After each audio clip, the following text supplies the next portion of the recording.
ബോട്ടിന്റെ ഏതെങ്കിലും മൂലയ്ക്ക്, ഷൂട്ട് നടക്കാത്ത ഏതെങ്കിലും മൂലയ്ക്ക് സാധിക്കണം. വെള്ളം നോക്കി നിന്നിട്ട് ഒന്നും സംഭവിക്കത്തില്ല.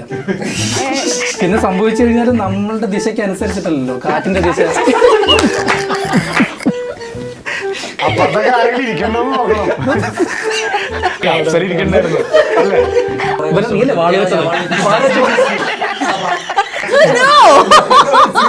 ഡാൻസ് കളിച്ച് വാള് വെച്ച് ബോധം പോയി ഹോസ്പിറ്റലിൽ കൊണ്ടുപോയി.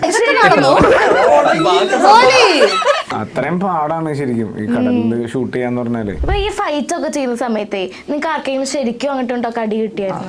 അടിയൊക്കെ എന്തായാലും കിട്ടും, അത് ഉറപ്പാ. എന്റെ കൈ പോയിട്ട് ഒരു ഇത് മേടിച്ചിട്ട് കുറച്ച് സ്റ്റിച്ചൊക്കെ ഇട്ടായിരുന്നു. പ്രായം ഒന്നും തോന്നുന്നില്ല.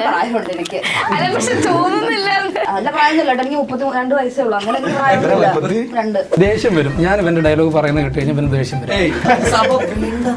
ഇന്ന് ഇവിടെ വന്നിട്ട് ഇങ്ങോട്ട് വരുന്ന വഴി നീ ഇതിന് അത്ര സീൻ ഇട്ടു, അത്ര സീൻ ഇടാവുന്ന മറ്റൊന്നും ഇത് അനങ്ങുന്ന കാണുന്ന സമയത്ത് ദേഷ്യം വരും.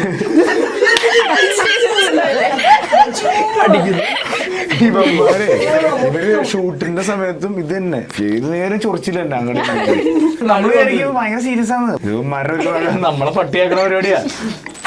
ഇതേപോലത്തെ ഒരു ഡയലോഗ് പറയാൻ പറ്റുമോ ചേട്ടന്?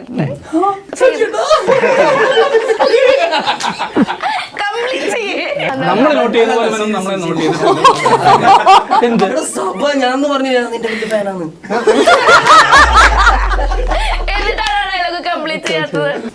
ഹായ്, ഇന്ത്യൻ സിനിമ ഗാലറിയുടെ പുതിയൊരു ചിറ്റാറിലേക്ക് എല്ലാവർക്കും സ്വാഗതം. സോ ഇന്ന് എന്റെ കൂടെ വന്നിരിക്കുന്നത് വേറെ ആരുമല്ല, നമ്മുടെ കൊണ്ടൽ മൂവിയുടെ ടീമാണ്. ഹായ്, എന്തൊക്കെയുണ്ട് വിശേഷങ്ങൾ?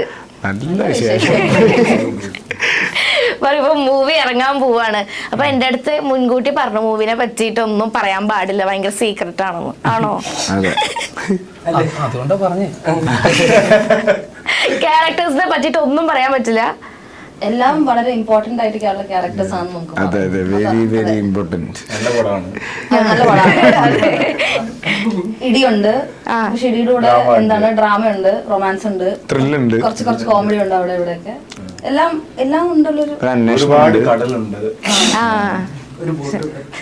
അത് ഞാൻ കേട്ടു, ഒരു ബോട്ടിനകത്ത് കുറെ സീൻസ് കാര്യങ്ങൾ ഉണ്ടായിരുന്നു. 80% ബോട്ടാണ്, കടലിലാണ് മെയിൻ ആയിട്ട് ഷൂട്ട് ചെയ്തേക്കുന്നത്.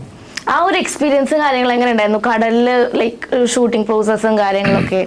ആദ്യത്തെ ഒരു 5 ദിവസം നമ്മൾ ശരിക്കും കഷ്ടപ്പെട്ടു. എല്ലാവരും തലകറക്കം, തലവേദന, നിങ്ങൾ വേണമെങ്കിൽ പറഞ്ഞു കേട്ടോ. ഞാൻ എല്ലാത്തിനും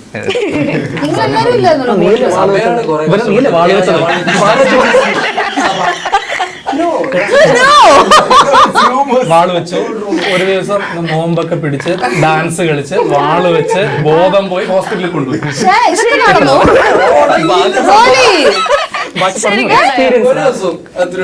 ഒരു ദിവസം അത്രയും പാടാണ് ശരിക്കും ഈ കടലില് ഷൂട്ട് ചെയ്യാന്ന് പറഞ്ഞാല്. പിന്നെ ഈ ഒരു ആട്ടം, അത് ക്യാമറ ചെയ്യുന്നവർക്ക് ഭയങ്കര ബുദ്ധിമുട്ടാണ്.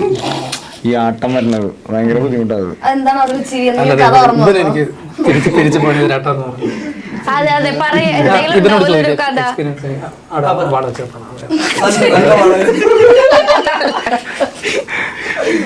അത് കഴിഞ്ഞിട്ട് നിങ്ങള് മറ്റേ ഇത് കഴിഞ്ഞാലും ഷൂട്ട് കഴിഞ്ഞാലും ഭയങ്കര പാട്ടും കളിയും ചിരിയും ഭയങ്കര ഫുഡ് അടിയൊക്കെ ആയിരുന്നു പറഞ്ഞല്ലോ. ഇതൊക്കെ ഞാനാണോ പറയണത്, നിങ്ങളല്ലേ പറയുന്നത്? ഫുഡ് അടി എന്ന് പറഞ്ഞു കഴിഞ്ഞാൽ നമ്മള് ഈ ബോട്ട്, നമ്മളവിടെ കടലിൽ ഒന്ന് ബോട്ടൊക്കെ ഇട്ട് നമ്മൾ ഷൂട്ട് ചെയ്യണതിന്റെ ഇടയിൽ ഒരു മീൻ പിടിക്കും. ബോട്ടിൽ ഒരു 12 പേരുണ്ട്. 12 കുളച്ചിലി എന്നുള്ളവരാ. ഈ ശരിക്കും ആ ബോട്ടിൽ പണിക്ക് പോണ ആൾക്കാർ തന്നെയാണ് നമ്മളെ സഹായിക്കാൻ വേണ്ടി വന്നത്. അപ്പൊ അവര് മീൻ പിടിക്കും ഇതിന്റെ ഇടയിൽ. അപ്പൊ അതൊക്കെ പിടിച്ച് അവര് നമുക്ക് ചിലപ്പോൾ വറുത്ത് തരും, അല്ലെങ്കിൽ കറി വെച്ച് തരും. പിന്നെ രാത്രി ഈ ബോട്ട് കരക്കടിപ്പിച്ച് ഞങ്ങൾ റൂമിലൊക്കെ പോയി കഴിഞ്ഞ് കഴിയുമ്പോൾ ഇവര് മറ്റേ മാർക്കറ്റിൽ പോയി നല്ല ഫ്രഷ് മീൻ മേടിച്ചിട്ട് രാത്രി നമ്മൾ വിളിക്കും.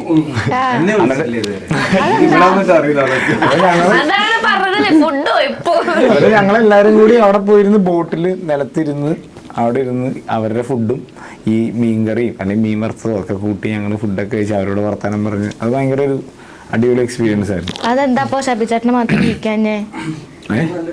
അല്ല പുള്ളി പക്ക ഡയറ്റും പരിപാടിയാണ്. പിന്നെ അതെ അതറിയാതെ തീരുമാനിച്ചു. പുള്ളി ആ സമയത്ത് എനിക്ക് ജിമ്മിലായിരുന്നു. എന്തായാലും ട്രെയിലർ കണ്ടപ്പോ ഫുള്ളൊരു ഇടിവെട്ട് ടീസർ കണ്ടപ്പോ ടീസർ ഒരു ഇടിവെട്ട് പടം ഫുൾ ഇടിയൊക്കെയാണ് നമുക്ക് കാണുന്നത്. ഇപ്പം ഒരു ഇടി പടം അങ്ങനെ സ്വന്തമായിട്ട് കുറെ പടങ്ങൾ ഞാൻ ചെയ്ത് വരാണല്ലോ, അതങ്ങനെ ഒരു കുത്തക പോലെ ഏറ്റെടുത്തോ? ഇത് ഒരു പക്ക ഇടിപ്പടം എന്ന് മാത്രം പറയാൻ പറ്റില്ല. ഇതിനകത്ത് എല്ലാ ഇമോഷൻസും പോയിട്ടുണ്ട്. പ്രണയം പോയിട്ടുണ്ട്, ഒരു ഫാമിലിയുടെ ഇമോഷൻ പോയിട്ടുണ്ട്. അങ്ങനെ അതിന്റെ കൂടെ സ്റ്റണ്ട് ഉണ്ട്. സ്റ്റണ്ട് ഇല്ല ഞാൻ പറയാനില്ല, ഒരു 6 ഫൈറ്റുകളും ഉണ്ടാവും. എല്ലാം കൂടിയുള്ള ഒരു സിനിമയാണ്, അല്ലാണ്ട് ഒരു ഇടിപ്പടം എന്ന് മാത്രം. അതെ. ഇപ്പൊ ഈ ഫൈറ്റ് ഒക്കെ ചെയ്യുന്ന സമയത്തേ നിങ്ങൾക്ക് ആർക്കെങ്കിലും ശരിക്കും അങ്ങോട്ടുണ്ടോ അടി കിട്ടിയായിരുന്നു? അതങ്ങനെയൊക്കെ അത് ഇടയ്ക്ക് അടിയൊക്കെ എന്തായാലും കിട്ടും, അത് ഉറപ്പാ. അറിയാതെയൊക്കെ കൊള്ളയൊക്കെ ചെയ്യും. പിന്നെ എനിക്കൊരു കയ്യിലൊരു സ്റ്റിച്ച് ഉണ്ടായിരുന്നു. ഒരു നമ്മുടെ അതിനകത്തൊരു ഈ കൊടുങ്കാറ്റിന്റെ ഒരു സീക്വൻസ് ഉണ്ട് നമ്മുടെ പടത്തില്. അപ്പൊ അതില് എന്റെ കൈ പോയിട്ടൊരു ഇത് മേടിച്ചിട്ട് കുറച്ച് സ്റ്റിച്ചൊക്കെ ഇട്ടായിരുന്നു. അത്രേ ഉള്ളു, ചെറിയൊരു പരിക്കാണ്. സിമ്പിൾ ആയിട്ട് പക്ഷെ ആ സ്റ്റിച്ച് ഇട്ടിട്ട് പിന്നെ അഭിനയിക്കേണ്ടി വന്നു. ഒന്നും കിട്ടിയിട്ടില്ല. അല്ല അപ്പൊ എന്തോ ഉണ്ടായിരുന്നല്ലോ, പറ. പരിക്കൊന്നും ഉണ്ടായിട്ടില്ല. പരിക്ക് അല്ല, എങ്ങനെ ഉണ്ടായിരുന്നു മൊത്തത്തിൽ എക്സ്പീരിയൻസ് ഒക്കെ? അതാണ് ഒന്നും മിണ്ടാണ്ടിരിക്കാണ് ചേട്ടൻ. അല്ല നല്ല അതെ. എല്ലാരും നമ്മള് ബോട്ടില് ഇത്രനാള് കരയിലായിരുന്നല്ലോ. ഇപ്പം വെള്ളത്തില് രാവിലെ അങ്ങോട്ട് പോയി കഴിഞ്ഞാൽ പിന്നെ ഫുഡ് കഴിക്കാൻ വേണ്ടി മാത്രമേ ഇങ്ങോട്ട് വരത്തുള്ളൂ. വേറെ പരിപാടികളൊന്നും ഇല്ലെങ്കിൽ ഈ ബോട്ടിന്റെ ഉള്ളിൽ തന്നെ ആയിരിക്കും എല്ലാ ടെക്നീഷ്യൻ ടീംസും ആർട്ടിസ്റ്റുകളും എല്ലാവരും കൂടെ. അതിനകത്ത് ചിലപ്പം ഇതിന് പുറത്തായിരിക്കും, നല്ല വെയിലായിരിക്കും, ചിലപ്പോൾ മഴയുണ്ടാവും. നമ്മൾ അത് ഞാൻ പറയാം.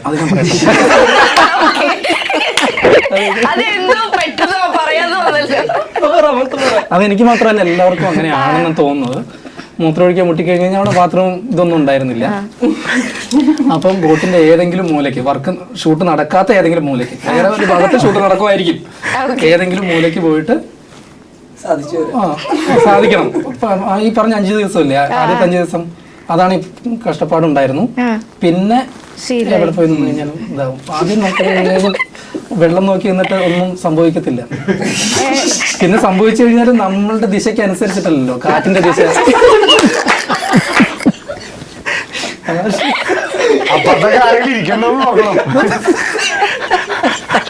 അപ്പുറത്തെ കാരെങ്കിലും അവസരം ഇരിക്കണ്ടായിരുന്നു. അത് ഞാൻ അതിന് പോകുമ്പോ മിക്കവാറും പരിസരത്ത് ഉണ്ടാവാറുണ്ട്.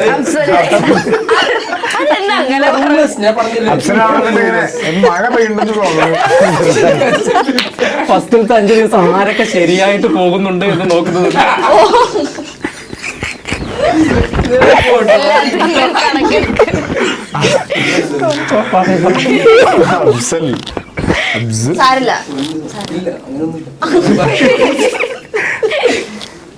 ഇപ്പം ഷബീജാണെങ്കിലും എനിക്ക് തോന്നുന്നു, ഞാനിങ്ങനെ ചുമ്മാ ഇൻസ്റ്റാഗ്രാം എടുത്ത് നോക്കുമ്പോ കുറെ ബോക്സിങ് ചെയ്യുന്നത്, എന്തൊക്കെയോ കുറെ ഫൈറ്റ് പരിപാടി, ഹോഴ്സ് റൈഡിങ്, ഡാൻസ്, ഒരു സകലകല വല്ലഭനാണല്ലേ ആക്ച്വലി.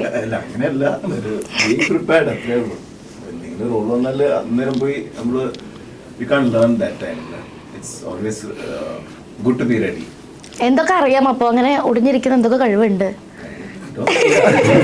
കണ്ടുപിടിക്കണല്ലോ, എക്സ്ട്രാ കണ്ടുപിടിക്കണം.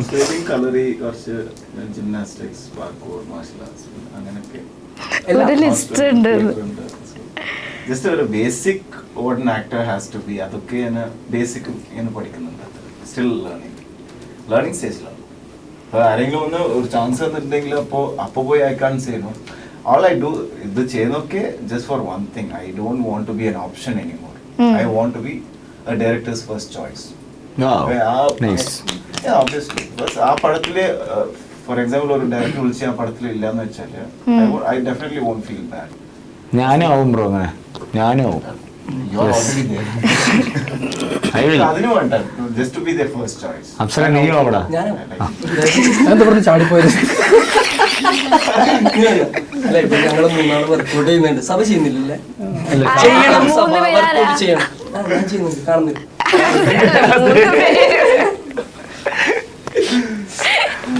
ഓക്കെ. പിന്നെ അത് മാത്രല്ല, ഞാൻ എപ്പോഴും ശ്രദ്ധിക്കും ലുക്ക് ചേട്ടന്റെ हाँ എപ്പോഴും ഇങ്ങനെ മാറിക്കൊണ്ടിരിക്കണ പോലെ തോന്നില്ല. പക്ഷെ മനസ്സിലാവൂല സെയിം ആളാന്ന് ഓരോ ലുക്കില്. luckily it's not genetics. I have to thank my parents. It's a plus for me. I look different in different roles. ഇപ്പോ 2-3 പടം ഒന്നിച്ച് ചെയ്യുമ്പോൾ കുറച്ച് സിമിലാരിറ്റി ആയിരുന്നുണ്ട്. അത് ഐ ലൈക്ക് ബിക്കോസ് എന്റെ ഫിൽമോഗ്രാഫി നോക്കുമ്പോൾ ആഫ്റ്റർ 10 years of TVS തിരിഞ്ഞു നോക്കുമ്പോൾ അങ്ങനെ ഉണ്ടാവും. Even this movie I don't recognise myself. So that way it's a conscious effort to look wise. And എൻ്റെ character I start from the look. എനിക്ക് look set ആയാലും character ഉള്ളിൽ അങ്ങനൊക്കെ ഉണ്ടല്ലോ. നിങ്ങക്ക് അങ്ങനെ എന്തെങ്കിലുമൊക്കെ ഉണ്ടോ? എന്ത് മീൻസ് ഇങ്ങനെ അഭിനയിക്കാൻ വേണ്ടി പോകുമ്പോൾ ഭയങ്കര പ്രിപ്പറേഷൻസ് കാര്യങ്ങളൊക്കെ എടുക്കാറുണ്ടോ? ഞാൻ ഭയങ്കര ഇൻവോൾവ് ആണ്. കാരണം നോർമലി ഏത് ക്യാരക്ടർ എടുത്താലും ഞാൻ ഫസ്റ്റ് ഞാൻ ഞാൻ കൂടെ ലൈക്ക് കോസ്റ്റ്യൂം ഡയറക്ടറിന്റെ കൂടെ ഞാൻ പോയിട്ട് അവരുടെ പേഴ്സണലി ഷോപ്പിങ്ങിന് പോയി ഇട്ട് നോക്കി സെറ്റ് ആണോ എല്ലാം അങ്ങനെ ഇരുന്ന് ഹോംവർക്ക് ചെയ്തിട്ട് ഞാൻ first I have A call with director എന്താണ് ലുക്ക്, പിന്നെ കോസ്റ്റ്യൂം. വേറെന്തോ അല്ല അത് നല്ലതാ. അങ്ങനെ ക്യാരക്ടർ പിടിക്കുന്നതൊക്കെ ഭയങ്കരം തന്നെ. ഇതിപ്പോ ഞാൻ ജനറലി ഞാൻ ലൈക്ക് ഹി സെഡ് എനിക്ക് ലുക്ക് ഭയങ്കര ഇതാണ്. ബിക്കോസ് സെറ്റിൽ പോയിട്ട് ഇതിട്ടിട്ട് ഞാൻ കംഫർട്ടബിൾ ആയില്ലെങ്കിൽ അത് ഉറപ്പായിട്ടും ലൈക്ക് മുഖത്ത് റിഫ്ലക്ട് ആവുമെന്ന് എനിക്കറിയാം. സോ ആ ഒരു എക്സ്റ്റീരിയർ ആയിട്ടുള്ള ഒരു മേക്ക് ഓവർ സെറ്റ് ആയ പിന്നെ എനിക്ക് ബാക്കി ക്യാരക്ടറിനെ പറ്റി മാത്രം ചിന്തിച്ചാൽ മതി. സെറ്റിൽ പോയിട്ട് പിന്നെ അയ്യോ ഇത് ശരിയായില്ല അത് ശരിയായത് ഒന്നും ആലോചിക്കേണ്ട ആവശ്യമില്ല. അങ്ങനെ എന്തെങ്കിലും എക്സ്പീരിയൻസ് ഉണ്ടായിണ്ടാ? അത് കാരണമാണോ പിന്നെ ഇങ്ങനെ പോവാൻ? അല്ല, ഞാൻ ആദ്യത്തെ പടം തൊട്ടേ അങ്ങനെയാണ്. സോ സെക്കൻഡ് ഷോയില് ദേ വർ വെരി അവർക്ക് ലൈക്ക് ആ സമയം തൊട്ടേ നിർബന്ധമായിരുന്നു ദാറ്റ് യുനോ അവർ സെക്കൻഡ് ഷോ തന്നെ നമ്മളൊരു ടീമായിട്ടായിരുന്നു ഇരുന്ന് ഫുൾ ലൈക്ക് ആക്ടിങ് ക്യാമ്പും അങ്ങനെയൊക്കെ ചെയ്തിട്ടാണ് നമ്മൾ ഷൂട്ട് തുടങ്ങിയത്. സോ ആ ഒരു സ്കൂളിൽ നിന്ന് എനിക്ക് തുടങ്ങിയ ഒരു ചെറിയ ശീലമാണ്. അതിപ്പോ ഡയമണ്ട് നെക്ലസ് ആയപ്പോഴും ഞാൻ അതേപോലെ തന്നെ പോയി എടുത്തിട്ടുണ്ടായിരുന്നു. തുടർച്ചയായിട്ട് എല്ലാ പടങ്ങളും ഇതിന് മാത്രം എനിക്ക് നിസാർക്കിനെ നേരത്തെ അറിയാവുന്നതുകൊണ്ട് ചേട്ടൻ വാട്സാപ്പിൽ കൂടെ ഫോട്ടോ അയച്ച് ഇത് ഓക്കെ ആണ് ഇത് ചെയ്യാമല്ലോ അങ്ങനെ സെലക്ട് ചെയ്ത് ഓക്കെ ആയിട്ട് നമ്മൾ ഫുൾ ഇതാക്കിയതാണ്. സോ അതെ. പക്ഷെ എത്രയൊക്കെ കണ്ടാലും ചേച്ചി ആ ഒരു ലുക്കിൽ തന്നെയാണ് ഇപ്പൊ. ഒരു മീൻസ് പ്രായം ഒന്നും തോന്നുന്നില്ല. പ്രായമുണ്ട് എനിക്ക്. അല്ല പക്ഷെ തോന്നുന്നില്ല. നല്ല പ്രായമൊന്നുമില്ല. എനിക്ക് 32 വയസ്സേ ഉള്ളൂ. അങ്ങനെ പ്രായമൊന്നുമില്ല. 2 വയസ്സ്. അത് അച്ഛനും അമ്മയും നന്ദി പറയണം. കാരണം അവര് ഇപ്പോഴും ചെറുപ്പമായിട്ട് ഇരിക്കുന്നോണ്ടായിരിക്കും ഞാനും ഇങ്ങനെ ഇരിക്കുന്നത്. അല്ലാതെ ഇവിടെ ഒരു മാജിക് ഒന്നുമില്ല. അതെ. വണ്ടർ വുമൺ നിങ്ങളാണോ? എന്റെ അമ്മയാണ്. ഇപ്പൊ മറ്റേ അങ്കമാലീസ് ഡയറി എടുക്കുകയാണെന്നുണ്ടെങ്കിൽ അതിലത്തെ ഡയലോഗുകളും കാര്യങ്ങളും ഇപ്പോഴും ആൾക്കാർ പറഞ്ഞുകൊണ്ട് നടക്കുന്നുണ്ട്. അതേപോലെ ചേട്ടൻ്റെ ജാനമലത്തെ ഡയലോഗ്സ് ആയാലും ഇപ്പോഴും ആൾക്കാർ ലൈക്ക് അതൊരു നമ്മൾ കാഷ്വലി ടോക്ക് ചെയ്യുമ്പോൾ കൊണ്ടുവരുന്ന കുറേ ഡയലോഗുകളായി മാറി. അപ്പം അതിപ്പോഴും ആൾക്കാരുടെ ഉള്ളിൽ ഇങ്ങനെ പോകുന്നുണ്ട് എന്ന് അറിയുമ്പോൾ എന്തെങ്കിലും ഒരു ഫീൽ ഉണ്ടാവാറുണ്ടോ? സന്തോഷം അല്ലേ? നമ്മളെ അല്ലേ? അതെ. അല്ലാതെ ദുഃഖം വരുന്നല്ലോ. ഡയലോഗ് ഇപ്പോഴും ഓർത്തിരിക്കണ്ട, അതുകൊണ്ട് ഞാൻ ദുഃഖിച്ചേക്കാം അല്ലേ? നിനക്ക് അങ്ങനെ വരാറുണ്ടോടാ? ദുഃഖമോ? ദേഷ്യം വരും. ഞാൻ ഇവന്റെ ഡയലോഗ് പറയുന്നത് കേട്ട് കഴിഞ്ഞാൽ പിന്നെ ദേഷ്യം വരും. ഡയലോഗാ രോമാഞ്ചത്തിൽ രണ്ട് സൈഡ് വെച്ചാൽ മതി. അല്ലല്ല ഇന്ന് കാറിൽ വരുമ്പോഴടക്കം നമ്മള് ഇതിന് മുൻപ് ഞങ്ങൾ ഒരു പടത്തിൽ വർക്ക് ചെയ്തിട്ടുണ്ടായിരുന്നു. ഇതിന്റെ ഷൂട്ട് നടക്കുന്നതിന് മുൻപ് ഒരു ഷൂട്ടാണ്. അപ്പൊ ഞങ്ങൾ പരിചയപ്പെടുന്ന സമയത്ത് രോമാഞ്ചത്തിലെ ഇന്നതാണ്. അപ്പൊ ഞാൻ ആടോ എനിക്ക് കിട്ടിയെന്ന് പറഞ്ഞിട്ട് ഇവന്റെ ഡയലോഗ് പറഞ്ഞിട്ട് എന്നിട്ട് ഇപ്പൊ ഇവിടെ വന്നിട്ട് ഇങ്ങോട്ട് വരുന്ന വഴി നീ എന്തിനാ അത്ര സീൻ ഇട്ടത്, അത്ര സീൻ ഇടാവുള്ളൂ മറ്റൊന്നും അഭിനയിച്ചതൊന്നല്ല. ഞാൻ കണ്ടിട്ട് എനിക്ക് എക്സൈറ്റ്മെന്റോടുകൂടി ഞാൻ പറഞ്ഞതാണ്. മറ്റേ ഇവൻ മറ്റേ ഇത് അനങ്ങുന്ന കാണുന്ന സമയത്ത്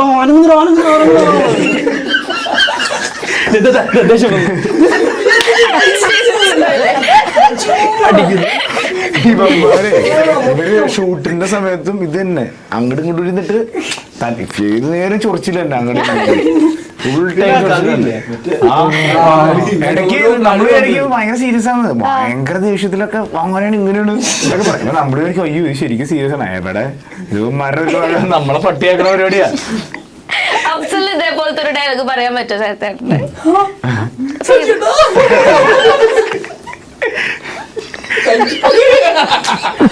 കംപ്ലീറ്റ് ചെയ്യേ. എന്റെ പൊന്നു സജിയേട്ടാ എന്തിനാ സേഫ് അല്ല അവനെ അറിയില്ല അറിയോ നമ്മൾ നോട്ട് ചെയ്ത പോലെ അവനും നമ്മളെ നോട്ട് ചെയ്തിട്ടുണ്ട്. എന്ത് എടാ, സഭ ഞാനെന്ന് പറഞ്ഞു ഞാൻ നിന്റെ വലിയ ഫാനാണ്. എന്നിട്ടാണ് ഡയലോഗ് കംപ്ലീറ്റ് ചെയ്യാത്തത്.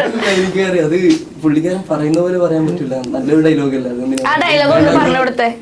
ആ ഡയലോഗ് ഒന്ന് പറഞ്ഞു കൊടുത്തേ. ഇനി ഞാൻ തന്നെ പറഞ്ഞു ആ പറഞ്ഞു തുടങ്ങി.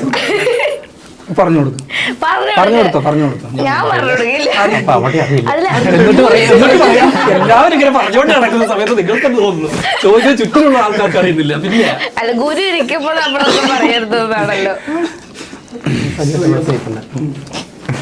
സജിയേട്ടാ ഇവിടെ സേഫ് അല്ല. അങ്ങനെ മതി, അവരോട് ചോദിക്കേ. പുള്ളി നോക്കിയിട്ടില്ല സത്യം. ആ മുഖത്തെ വികാരം നോക്കൂ. പടം ഞാൻ കണ്ടിട്ടുണ്ട്. അല്ല, ഞാനിപ്പോ ഈ എക്സ്പ്രഷൻ കണ്ട് ഞാൻ ഒന്ന് ഞെട്ടിയതാ. ഒരുപാട് ഞെട്ടാൻ കിടക്കുന്നുള്ളൂ. ഇപ്പൊ ചേച്ചിക്കും എങ്ങനെയായിരുന്നു? കരയിലായിരുന്നോ ഷൂട്ട് അതോ? ഇല്ല, എനിക്ക് കടലായിട്ട് കടലിൽ മറ്റേ സ്രാവായിട്ട്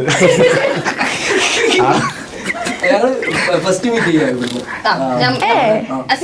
എന്താ സംഭവം വെച്ചാൽ കരയിലുള്ള കുറെ ആർട്ടിസ്റ്റ് കടലിൽ പോയിട്ടില്ല. അപ്പം ഞാനിപ്പം ഷബീർ ഒക്കെ എല്ലാരെയും ആണെങ്കിലും ലൈക് ഞങ്ങക്ക് കോമ്പിനേഷൻ ഉണ്ട്. പിന്നെ എനിക്ക് അയ്യോ അങ്ങനെ വേറെ ഉണ്ട്. ഇല്ല, അതൊക്കെ നല്ല കുഴപ്പമുണ്ട്. എന്നിട്ട് നമ്മൾ അതെ ഭയങ്കര പാടാണ്. അപ്പം അതുകൊണ്ട് എനിക്ക് കടലിൽ വലിയ ബുദ്ധിമുട്ടേണ്ടി വന്നിട്ടില്ല. കാരണം അതൊക്കെ ഇവര് ചേട്ടന്മാരാണ് എല്ലാം കഷ്ടപ്പെട്ട്. അതിന് കടലിലേക്ക് വന്നാലല്ലോ. അതെ, ഞാൻ വന്നിട്ടില്ല. അതാണ് പിന്നെ കടലിൽ ബുദ്ധിമുട്ടേണ്ടി വന്നിട്ടില്ല. ചേട്ടന്മാർ കടലിനെ ബുദ്ധിമുട്ടിച്ചില്ല ചേട്ടൻ ഞാൻ ഇതിവിടെ ഒരാളുടെ കൂടെ കുറവേ ഉള്ളൂ. ഇന്നലെ എന്റെ പൊന്നോ ഇദ്ദേഹം കൂടെ വേണമായിരുന്നു ഇവിടെ. ചോദിക്കാൻ വരുന്നൊരു ചോദ്യം. ഞങ്ങൾ ഇതേപോലെയാണ്, ഫുൾ ടൈം അടിയാണ്. ഞങ്ങൾ രണ്ടുപേരും അപ്പുറത്ത് ഇപ്പുറത്തെ കസേരയിൽ ഇരുന്നാലും അങ്ങോട്ടും ഇങ്ങോട്ടും ചൊറിഞ്ഞു കാര്യം നമ്മളല്ലല്ലോ. നിങ്ങളില്ല, ഞാൻ അതെ.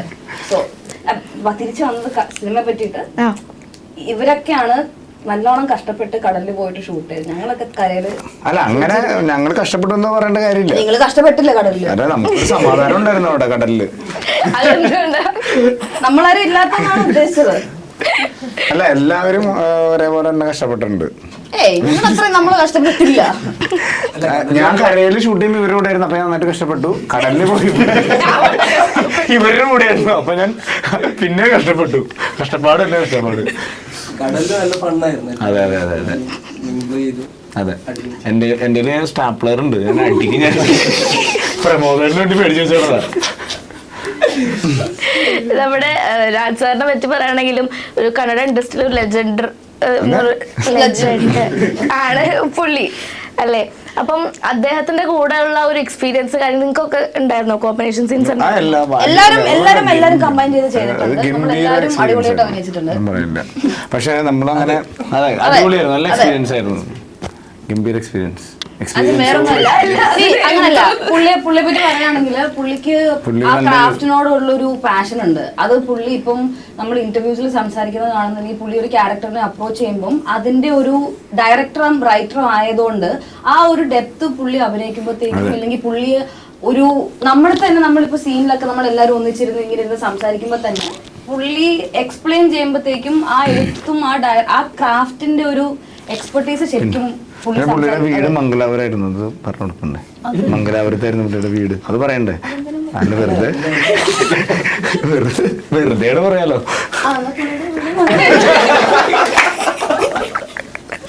നമ്മൾ വിഷയം ഓക്കെ. എന്തായാലും ഞാൻ ജസ്റ്റ് ഒരു ചെറിയൊരു 4-5 സെഗ്മെന്റ് പോലെ ഒരു ക്വസ്റ്റ്യൻ ചോദിക്കാൻ പോവാണ്. ഇതിന് സത്യസന്ധമായിട്ട് ഉത്തരം പറയണം. എന്താ? ഓക്കെ. നിങ്ങളുടെ സെറ്റിൽ എങ്ങനെയായിരുന്നു എന്നുള്ളൊരു ബേസിസിലാണ് ചോദ്യങ്ങള്. നിങ്ങളുടെ ഷൂട്ടിന്റെ സമയത്ത് ഏറ്റവും ആത്മാർത്ഥത കൂടിപ്പോയോ ഇയാൾക്ക് എന്ന് തോന്നിയിട്ടുണ്ടോ ആരെങ്കിലും? ഫുൾ ഉറക്കം.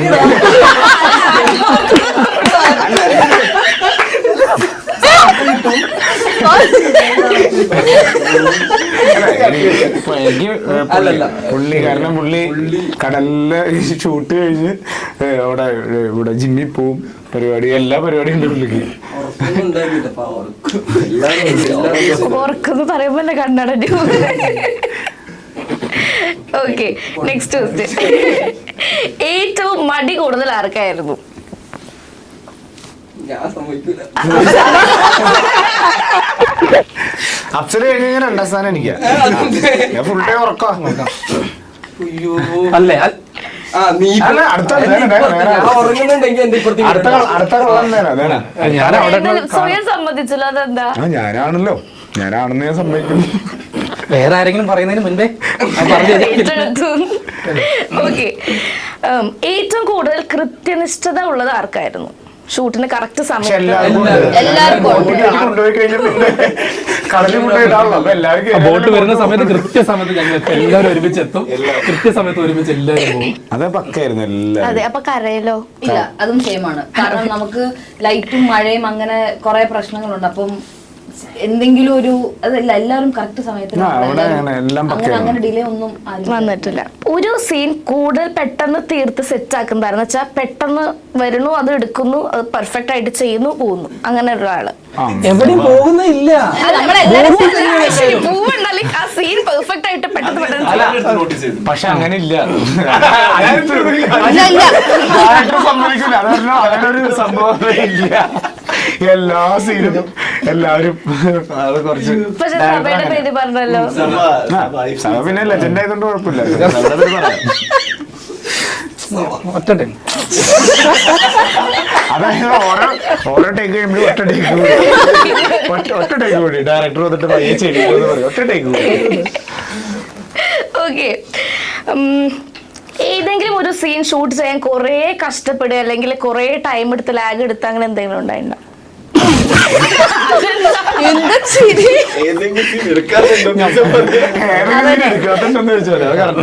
ഡയറക്ടറിന്റെ പേര് പറഞ്ഞത് എല്ലാം കുറെ സമയം എടുത്തിട്ടാ ഷൂട്ട് ചെയ്തത്. ലോജിസ്റ്റിക്കലി ഇസ് ഡിഫിക്കൽട്ട്. അവിടെ ഷേക്ക് ഉണ്ടാവും, അങ്ങനത്തെ ഡിഫിക്കൽറ്റി ഉണ്ട്. പിന്നെ അജിത്തിന് ബെറ്റർമെന്റും ആ സംഭവം ഉണ്ടാവും. നിന്ന് മെഴുകുക. അല്ല, അപ്പൊ എത്ര കാലം ഉണ്ടായിരുന്നു മൊത്തം ഈ മൂവിയുടെ? 100 ദിവസം. 100 ദിവസം ടോട്ടൽ 6 മാസത്തിൽ 100 ദിവസം അങ്ങനെ ബ്രേക്ക് വന്നിട്ടില്ല. Okay, and last and final ഇത് കേട്ടാ, ഏതെങ്കിലും ഇപ്പൊ ഡയറക്ടർ വന്നിട്ട് ഏതെങ്കിലും ഒരു സീൻ നിങ്ങളുടെ അടുത്ത് വന്നിട്ട് ഇന്നതാണ് സീൻ എന്ന് പറയുമ്പോൾ അത് പെട്ടെന്ന് മനസ്സിലാവാത്ത ട്യൂബ് ലൈറ്റ് പോലെ ആരെങ്കിലും ഉണ്ടോ? എനിക്ക് അത് അപ്പൊ അപ്പൊ ലൈക്ക് ഓക്കെ ഇത് എങ്ങനെയാ ചെയ്യേണ്ടത്, ബിക്കോസ് അവരുടെ ക്യാരക്ടർ അവരുടെ നമ്മള് ചെയ്യുമ്പോൾ പെട്ടെന്ന് ലൈക്ക് ഒരു സീൻ ഞാൻ ചെയ്തിട്ട് അടുത്ത ആഴ്ച തിരിച്ച് റീഷൂട്ട് ചെയ്തു, അങ്ങനത്തെ ഒക്കെ ഉണ്ടായിരുന്നു. അങ്ങനെ എല്ലാവർക്കും ഉണ്ടായിരുന്നല്ലോ. എന്റെ കുറച്ച് മാസം കഴിഞ്ഞിട്ട് വീണ്ടും ചെയ്തല്ലോ. ഞങ്ങളൊന്ന് ഒടിപ്പിച്ചു വെച്ചേക്കാണ്. ദാറ്റ് ഈസ് ബിക്കോസ് അത് ഈസ് വെരി പർട്ടിക്കുലർ. ഭയങ്കര പ്രിസൈസ്ലി അറിയാം, ക്ലാരിറ്റി ഉണ്ട്, എന്താ വേണ്ടത്, പടം കണ്ടാൽ മനസ്സിലാവും.